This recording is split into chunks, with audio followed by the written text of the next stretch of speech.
name is Rachel Bellinger. I'm 37 years old. Growing up in a single parent household wasn't always easy. My older brothers were in and out of jail, juvenile detention, and eventually prison. That affected me a lot because I was a very good student, but I got, neglected. I got kind of pushed at the wayside. We were put into Christian schools, so I knew Jesus early on.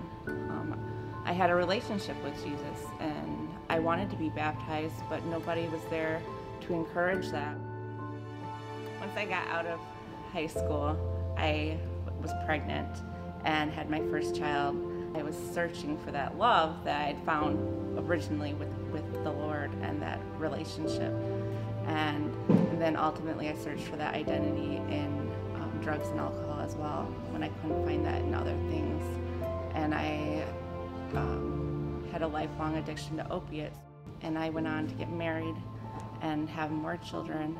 And I just kept struggling. I just kept falling on my face and just kept trying. I'd find different churches and try to maybe find the perfection in that, but I just didn't know how to build that relationship with Christ and how to find that identity with Christ. Life just kept getting harder and harder, and I ended up in a really abusive relationship. And in that abusive relationship, I was a sitting duck. I had 4 children. I was a single mom. And I had such a giving, helping nature. This man used religion or my spirituality against me. And I was very much traumatized, and I ended up with a very strong heroin addiction, a prison sentence. And I found myself in a jail cell with nothing. My children were all in foster care, all 5 of my babies, and that was my identity. That was my life. They said I was going to prison. 36 years I was facing.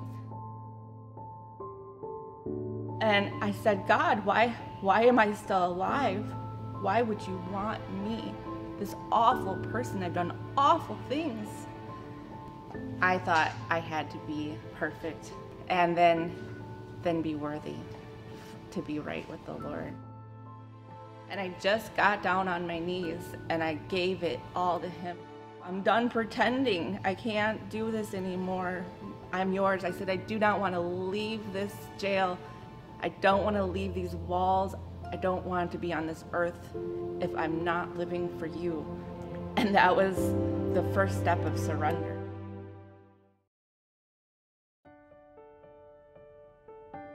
I was actually baptized while I was in prison, and miracles upon miracle upon miracle. And I fell in love with Him, and I allowed myself to see myself through His eyes. I'm clean and sober. I walked out of the prison April 13th, 2020 with nothing. Absolutely nothing. Now I have all of my children back, CPS case closed. I have a home, I have a vehicle, I have my license, and in fact I just got hired at CPS. I found the church, Faith Community Church, who actually did Angel Tree and bought presents for my children while I was incarcerated. Gave me a home and my children a home. I'm in Bible studies and do yoga and continue to find myself in Christ. So once I realized that if I love myself the same way that Christ loves me, there's nothing that's going to stop me.